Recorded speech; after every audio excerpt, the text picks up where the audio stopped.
लेकिन उनके बस की बात नहीं है कि सत्य को गलत साबित कर दें। नौटंकी तो पूरी करेंगे लेकिन उनकी दाल नहीं गलेगी।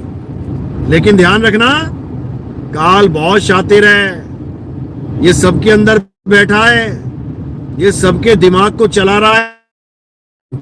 कब किसके दिमाग में क्या गंदगी पैदा कर दे कोई नहीं जानता। ये बहुत शातिर है, बच के रहना इससे।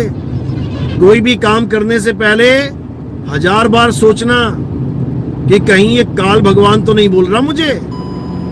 और सबसे ज्यादा ये गुरु के खिलाफ करने में लगा रहता है। इसको पता है कि अगर ये जीव गुरु के खिलाफ हो गया तो इसका दाव बड़े आराम से लग जाएगा, क्योंकि उसको बचाने वाला कोई है ही नहीं, गुरु ही बचाता है। समझ लो,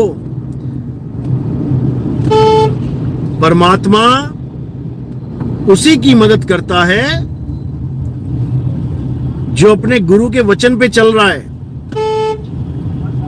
इसीलिए बोला, गुरु वचनों को रखना संभाल के, एक एक वचन में गहरा राज है।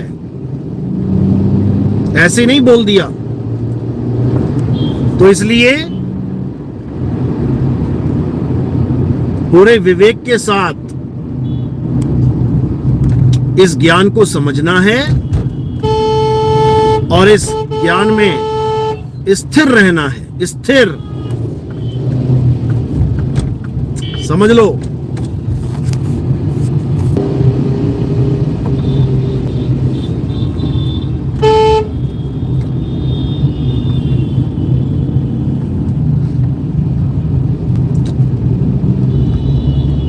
तो अब वापस इस संसार में आने की गलती नहीं करनी है। भुगतान भुगतने के लिए तैयार रहना। नहीं तो कई लोग मन में ख्वाब लेके बैठे हुए हैं कि अरे ये दुनिया तो परमात्मा ने बनाई है, हम तो बार बार आएंगे। भाई, ये दुनिया परमात्मा ने नहीं बनाई है। ये 5 तत्व की दुनिया परमात्मा ने नहीं बनाई है, ये मन और माया ने बनाई है, ये अलख निरंजन ने बनाई है और सबके कर्मों का फल देने के लिए बनाई है। और फल देने के साथ फिर ऐसे कर्म करवा देता है कि फिर फल लेने के लिए तैयार हो, आते जाओ। ये कहानी खत्म नहीं करने वाला कभी भी। कई लोग रो रो के कहते हैं, भगवान हम बहुत दुखी हैं संसार में, हमें मुक्त कर दो। अरे भगवान किसी को मुक्त ना करने वाला, समझ लो।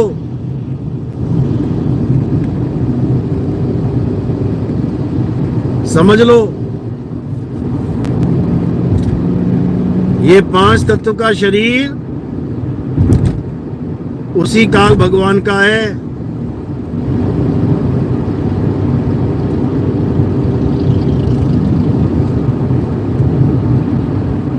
और ये 5 तत्व की दुनिया उसी काल भगवान की है। 5 तत्व की दुनिया में 5 तत्व का शरीर धारण करवा देता है तुम्हें। उसके बाद तुम्हारी आंखें, तुम्हारी किडनी, तुम्हारे हाथ, तुम्हारे पैर, तुम्हारा लीवर, तुम्हारे फेफड़े सब उसके हाथ में है। कब तुम्हारे शरीर में पानी की कमी करवा दे, कब अग्नि तत्व की कमी करवा दे, कब वायु तत्व की कमी करवा दे, सब उसके हाथ में है। इसलिए मेरे भाई, इस बार ऐसा निकलना इस संसार से, ऐसा निकलना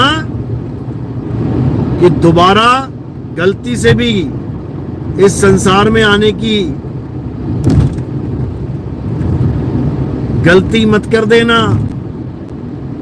गलती से भी गलती नहीं होनी चाहिए, समझ लो।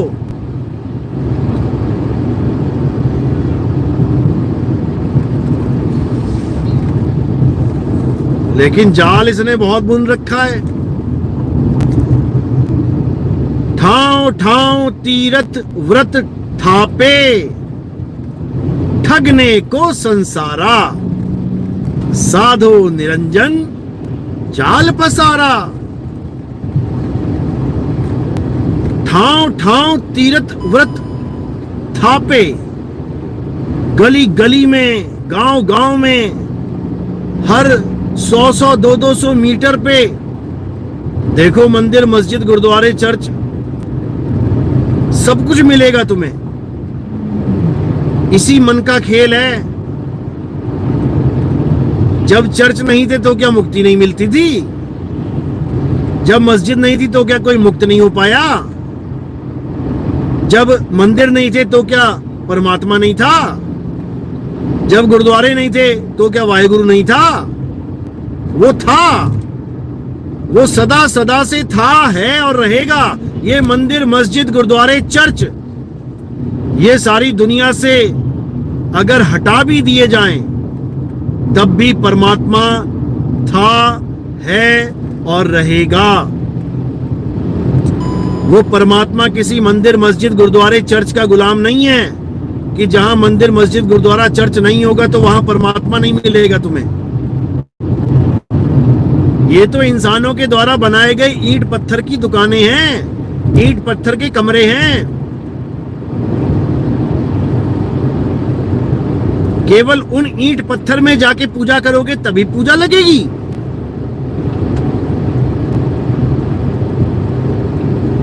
उन ईंट पत्थर के बने कमरों में बैठ के भगवान को याद करोगे, क्या वो तभी सुनेगा? फिर जब कुएं में गिरोगे तब याद करोगे तो भगवान नहीं सुनेगा। वो कहेगा नहीं, तू कुएं में बैठा है, तू पहले मंदिर जा, या पहले मस्जिद जा, या पहले गुरुद्वारे जा, या पहले चर्च में जा, तब वहां पे हाथ जोड़ के विनती कर, मैं तब सुनूंगा। ऐसा नहीं है मेरे भाई, ऐसा नहीं है। अरे चींटी के पग नेवर बाजे, सो भी साहिब सुनता है। समझ लो।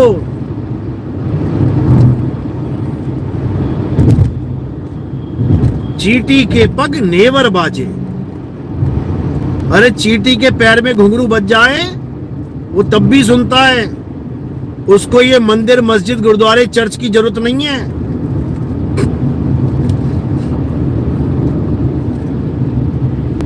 लेकिन किसी को समझ नहीं आ रहा। सबके सब पत्थरों के गुलाम हो गए हैं। सबके सब सीमेंट, रेत, बजरी, सरिया, इसके गुलाम हो गए हैं। आज कोई बाबा आता है नया YouTube चैनल पे, थोड़ा मशहूर हो जाता है, उसके बाद चंदा मांगने लग जाता है। हम मंदिर बनाएंगे, हम आश्रम बनाएंगे, हम गुरुद्वारा बनाएंगे, हम चर्च बनाएंगे, दुनिया की सबसे बड़ी वाली बनाएंगे। बताओ, दुनिया की सबसे बड़ी चर्च बना के क्या दुनिया का सबसे बड़ा परमात्मा तुम्हारे पास कैद हो जाएगा? और छोटी चर्च में छोटा परमात्मा कैद हो जाएगा? क्या बताना चाहते हो? क्या सिखाना चाहते हो?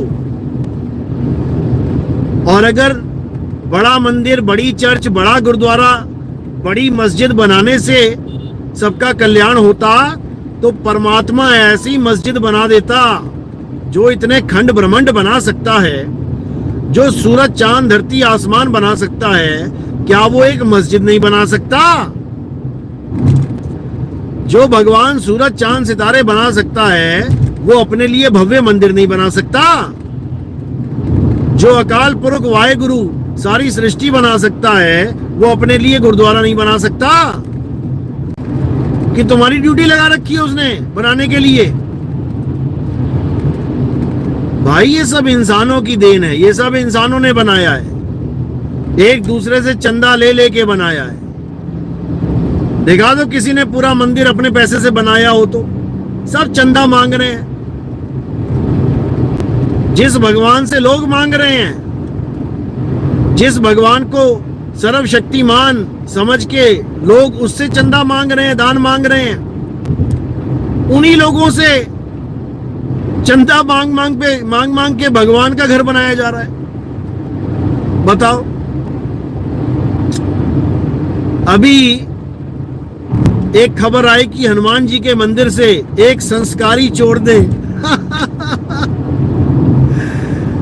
एक संस्कारी चोर ने हनुमान जी का मुकुट चुरा लिया सोने का।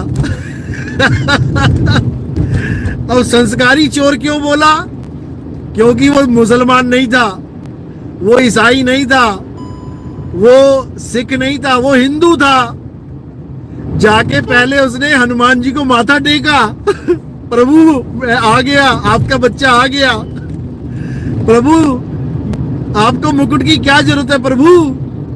ये मुकुट की जरूरत हमें है प्रभु। और बड़े आराम से मुकुट खींच के ले गया। भाई भगवान का भगत है, भगवान का बच्चा है, बाप की हर चीज पे बच्चे का अधिकार है। अगला ले गया, तुम्हें क्या प्रॉब्लम है? अब जाके उसकी बेचारे की रिपोर्ट करवा दी, अब उसको ढूंढ रहे हैं कौन है कौन है कौन है। अरे वो भगत है भाई, उसको वरदान रूप में पिता का मुकुट मिला है, क्या दिक्कत है? अगले ने जाके पहले माथा टेका है, अपना धर्म निभाया है। क्या पता किस परिस्थिति में गुजर रहा है वो बेचारा। उसकी माँ को कैंसर है, उसके पिता को कैंसर है, उसकी घरवाली को कैंसर है, बच्चों को कैंसर है, क्या पता किस कंडीशन में है वो, जो उसने भगवान से सीधे उनका मुकुट ही मांग लिया। वो किसी को हजम नहीं होगी बात। भगवान को चंदा देते जाओ, ताले में पैसा चढ़ाते जाओ, गोलक में, वो सबको पसंद आती है बात। लोगों का पैसा भगवान के गोलक में चढ़ता रहे, सबको पसंद आती है। भगवान का पैसा कोई ले जाए,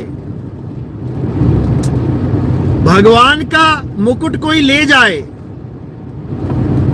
तो सबको दस्त लग जाते हैं।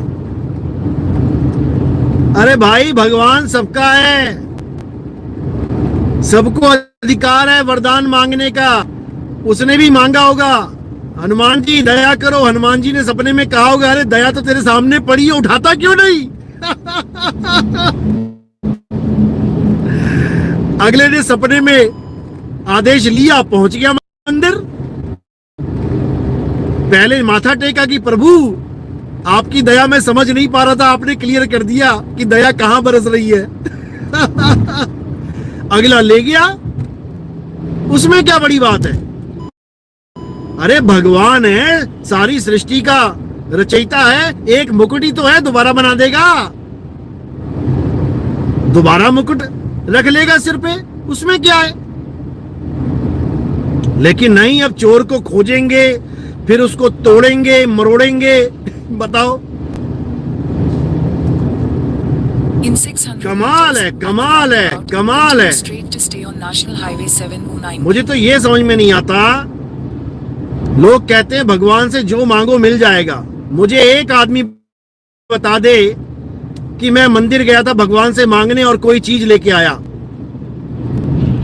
मैं लाख रुपए मांगने गया था और लाख रुपए लेके आया। अरे तुम जाके लेके नहीं, दे के आते हो। लेने नहीं, देने पड़ते हैं, इसीलिए कहते हैं लेने के देने पड़ गए। मुहावरा तुमने जानना है कि वो कहाँ सिद्ध होता है, तो मंदिर चले जाना कुछ मांगने। कुछ भी मांगने चले जाना मंदिर में, और तब तुम्हें पता लगेगा कि लेने के देने पड़ गए।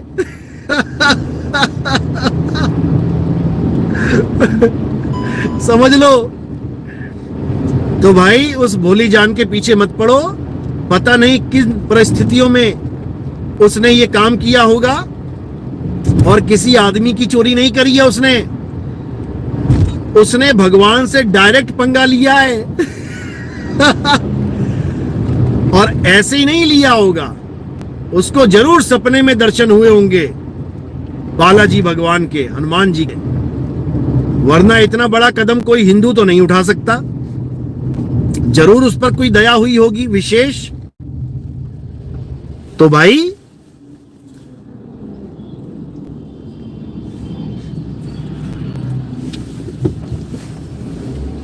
जो भगवान अपना मुकुट नहीं बचा पा रहा है, उसको तुम भगवान सिद्ध कैसे करोगे?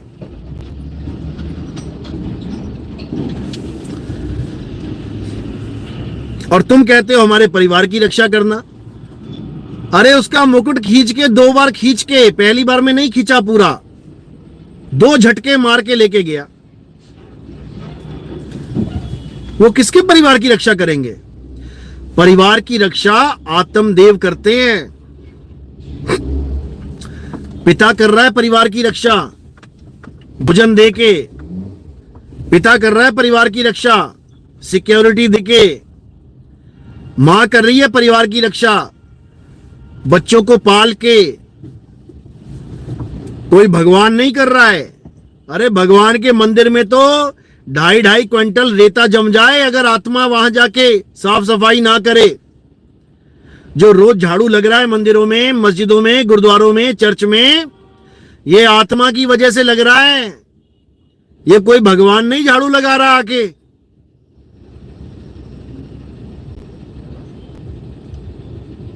समझ लो, झाड़ू कौन लगा रहा है? ये आत्मा की वजह से झाड़ू लग रहा है। मंदिर में भगवान अपने मंदिर को साफ तक नहीं रख सकता। मंदिर वाला भगवान, उसके लिए भी चेतन सत्ता की जरूरत पड़ती है। चेतन आत्मा जाती है वहां झाड़ू लगाने। तो भाई आत्मा को जानो। हे अर्जुन, अध्याय 2 पढ़ो। शुरुआत ही आत्मा से करी है और हमारे जीवन में सबसे आखिर में आत्मा का ज्ञान आता है। सोचो, गीता ग्रंथ पढ़ने के बाद पहला ही अध्याय ज्ञान का आत्मा से भरपूर है, और हमारे जीवन के अध्याय में ये आत्मा का ज्ञान सबसे बाद में आता है।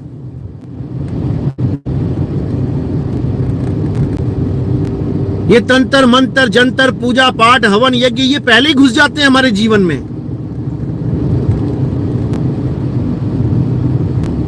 और आत्मा का ज्ञान हमारे जीवन में सबसे लास्ट में आता है।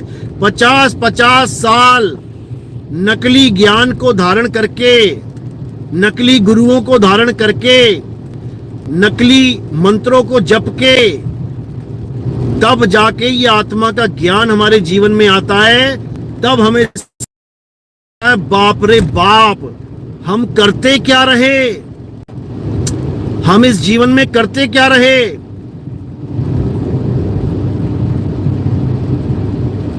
इतना बुरा हाल है।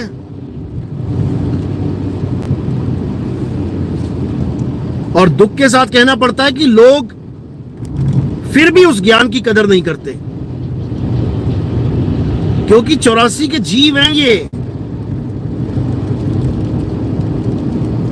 ये हंस की खाल में बगुले छुपे हुए हैं ये। कौवे हैं कौवे, ये काव काव करने आए हैं। इसलिए अब केवल और केवल आत्म तत्व को जानो, उसी से कल्याण होगा। अन्यथा जन्म जन्म भटकने के लिए तैयार रहो, किसी को नहीं बख्शा जाएगा। एक भी नहीं बचने वाला, एक भी इंसान नहीं बचने वाला। ये काल का जाल ही ऐसा है। तो बचना चाहते हो तो एक ही रास्ता है, बचना चाहो काल जाल से तो चीनो शब्द हमारा, और कहें कबीर अमर कर राखूं जो निज होए हमारा। जो निज होए हमारा।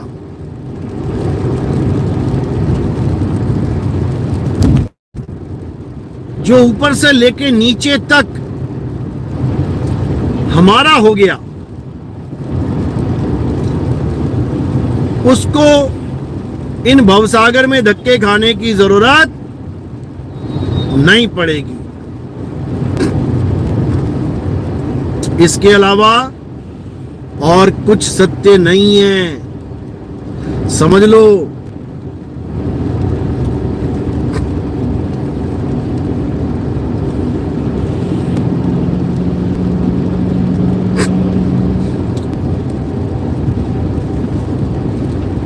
तो बंदी छोड़ की कृपा है, मालिक की दया है। अब हमारा टीवी चैनल्स पे प्रचार अच्छे से शुरू हो गया है और उसको सुन सुन के हजारों लोगों के फोन आ रहे हैं। मालिक की ऐसी कृपा हो गई है। पुराने 20-20, 30-30, 40-40 साल पुराने लोगों का जब कॉल आता है तो बहुत खुशी होती है कि शुक्र है मालिक ने इनको चुन लिया। अभी कल एक फोन आया, सोहंग सोहंग अजपा जाप 4 क्रियाएं कर रहा था वो बेचारा। कहते 40 साल से लगा हुआ हूं लेकिन आज तक संतुष्टि नहीं मिली, लगा हुआ हूं बस। मैंने कहा 440 छोड़, 440 साल कर ले, तब भी नहीं मिलेगी संतुष्टि, क्योंकि संतुष्टि आत्म ज्ञान से मिलती है, प्राण योग से नहीं। आत्मा का ज्ञान अलग है और श्वासों का ज्ञान अलग है। श्वासें चलायमान हैं, आती हैं जाती हैं, और आत्मा अचल है, आता जाता नहीं है। कर रहा जीवात्मा, मैं आत्मा की बात कर रहा हूं, केवल आत्मा, शुद्ध आत्मा। मैं मीठा पानी नमकीन नहीं कर रहा हूं, मैं केवल पानी की बात कर रहा हूं, शुद्ध पानी। जीवात्मा और आत्मा में जमीन आसमान का फर्क है। जीव को परमात्मा नहीं बोला जाता, लेकिन आत्मा सो परमात्मा, ये सब संतों ने बोला है। जहां जीवात्मा की बात आती है वहां पर अच्छे से भेद समझ आ जाता है कि यहां पर आत्मा जीव के लिए बोला है या परमात्मा के लिए बोला है। कई वाणियों में आत्मा और परमात्मा दोनों शब्दों को यूज करके वहां समझाया गया कि आत्मा से आत्मा है तो वो आत्मा को जीवात्मा समझो। वो जीवात्मा की बात चल रही है, वो केवल आत्मा की बात नहीं चल रही है, वो परम अवस्था की बात नहीं चल रही है, वो जीव अवस्था की बात चल रही है।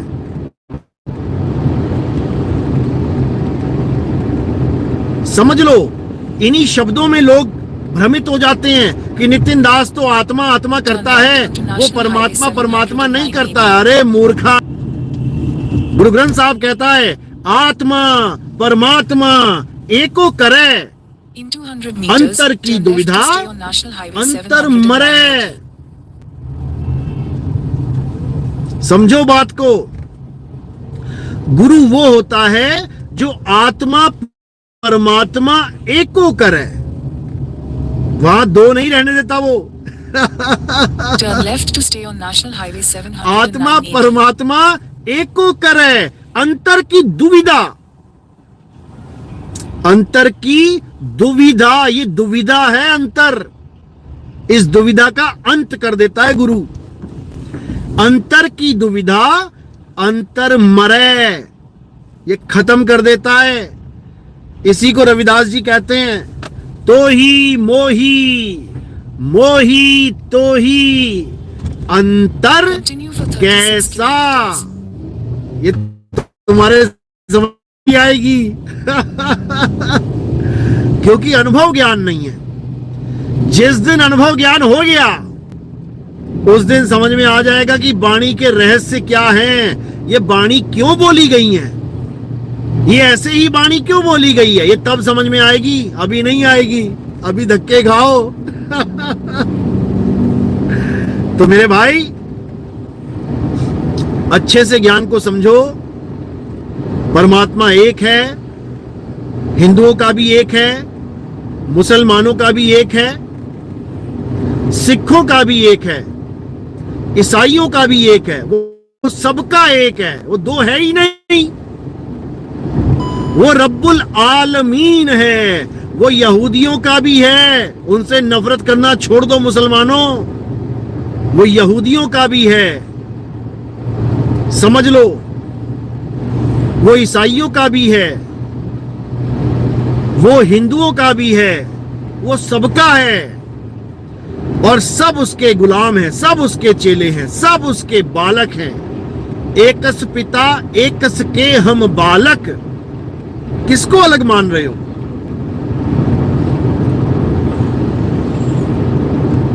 ऐसा बिल्कुल नहीं है कि अल्लाह वाहिगुरु गॉड खुदा अलग अलग है। जो उनको अलग मान रहा है वो अपना जन्म बर्बाद करके जाएगा यहां से।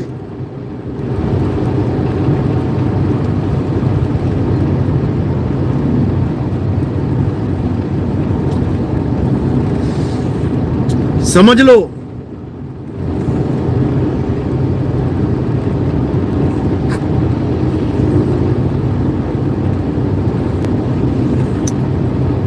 तो इसलिए प्रदीप पांडुरंग डांगे, जय मराठा, जय महाराष्ट्र।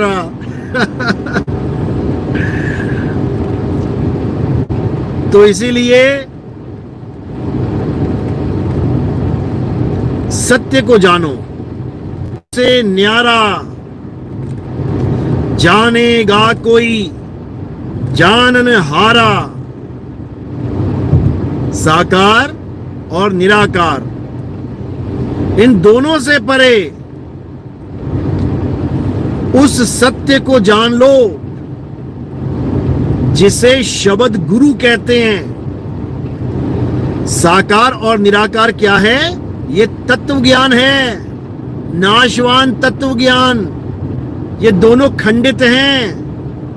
निराकार से साकार सृष्टि बनती है, तभी तो खंडित हुआ है, वरना कैसे ये सृष्टि बन जाएगी अगर वो अखंड है तो? निराकार तत्व खंडित होता है तब जाके ये सृष्टि बनती है। उसके बाद यही सृष्टि निराकार तत्व में यानी साकार सृष्टि निराकार में जाके समा जाती है। ये दोनों ही नाशवान हैं, खंडित हैं। अब इन दोनों से न्यारा कौन है? वो अखंड परमात्मा है, वो अखंड शब्द है, वो अखंड साहिब का नाम है। अखंड साहिब का नाम और सब खंड है। अरे खंड मेर सुमेर, खंड ब्रह्मांड है। समझ लो। तो जो नाम अखंड है वही असली राम है। जो नाम खंडित है वो नकली राम है। असली राम और नकली राम का भेद जानने के लिए हमारे सत्संग में जो 4 राम का जिक्र आया है, 4 राम वाला जो सत्संग है उसको जरूर सुन लेना। जो नए भगत जुड़ रहे हैं, नितिन दास के सत्संग 4 राम, बस ये लिख देना यूट्यूब पे, नितिन दास के सत्संग 4 राम आ जाएगा सामने। उसको गहराई से सुन लेना, तुम्हें समझ में आ जाएगा कि असली राम क्या है और नकली राम क्या है। समझ लो।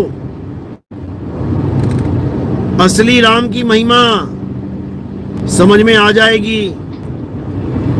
एक राम दशरथ का बेटा, एक राम घट घट में बैठा, एक राम का सगल पसारा, और एक राम तीनों से न्यारा। समझ लो। जो तीनों से न्यारा है, उसको जानना है। एक राम दशरथ का बेटा, वो साकार राम है, साकार राम। आदमी की शक्ल में, आदमी यानी इंसान के रूप में साकार इंसान में जो आया, वो साकार राम है, यानी देह राम है, यानी तन राम है। तो एक राम दशरथ का बेटा तन राम, एक राम घट घट में बैठा, ये जीव राम। तन नाशवान है, जो जल में समाधि के बाद नष्ट हो गया, और जीव राम अविनाशी है, जो शरीर के मारे जाने पर भी नहीं मरा। ईश्वर अंश जीव अविनाशी, वो अविनाशी जीव जो उस काया में विराजमान था, जिसने सारी लीला करी, वो जीव राम है। तुम्हारे अंदर भी बैठा है जीव, इस काया के अंदर जीव बैठा है, जिसे जीवात्मा कहते हैं। ये दूसरा राम है। पहला राम तुम्हारा शरीर है, जिसे देख के लोग कहते हैं कि तुम्हारा नाम रमेश है, तुम्हारा नाम सुरेश है, तुम्हारा नाम सीता है, तुम्हारा नाम गीता है। तो एक राम दशरथ का बेटा तन राम, एक राम घट घट में बैठा जीव राम, एक राम का सगल पसारा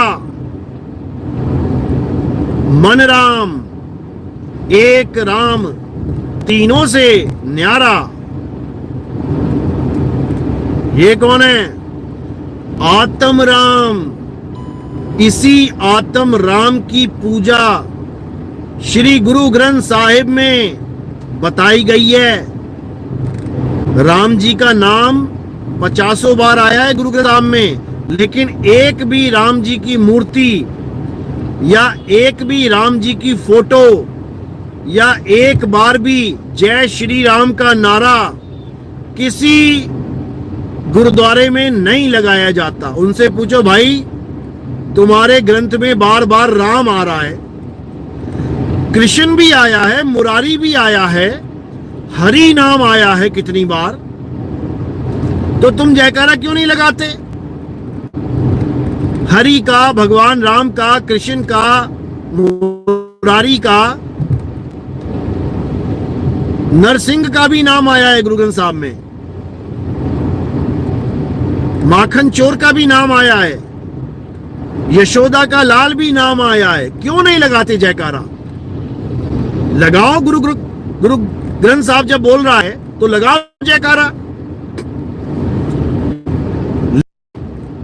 क्योंकि गुरु ग्रंथ साहब जानता है कि ये कौन से राम की बात चल रही है। जयकारा किसका लगाना है? जो बोले सो निहाल, सत श्री अकाल। ये जो सत श्री अकाल है ना, ये चौथा राम है। यही चौथा राम है। इसी को बोला गया है, आत्मदेव पूजिए, गुरु के सहज सुभाए। अब बोल तो दिया गुरु ग्रंथ साहब ने कि आत्मदेव पूजिए, लेकिन पूज कौन रहा है? हमारा सिख भाई पूज रहा है आत्मदेव को, जरा बता दे मुझे। सबके सब वाहिगुरु वाहिगुरु वाहिगुरु वाहिगुरु वाहिगुरु मंत्र जपने में लग गए हैं। आत्मदेव की पूजा कहां हो रही है? आत्मदेव है क्या? पूजू कैसे? ये कोई नहीं जानता। इसी का भेद बताने के लिए गुरु ग्रंथ साहब में मर्द के चेले की बात की गई है। आन 78 जान 97 और भी उठसी मर्द का चेला। ये मर्द का चेला आत्मदेव की बात करेगा, और जो आत्मदेव की बात करेगा वही मर्द का चेला है, यानी शब्द गुरु का चेला है। वो किसी और की पूजा नहीं होने देगा, वो किसी और की पूजा की बात ही नहीं करेगा।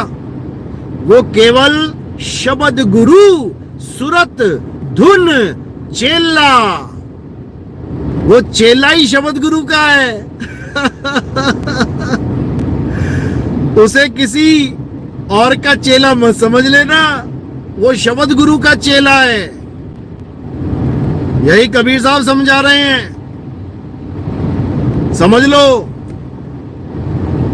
अरे जग मर्यादा कारणे गुरु किया रामानंद, अरे शब्द हमारा गुरु है सदा हमारे संग।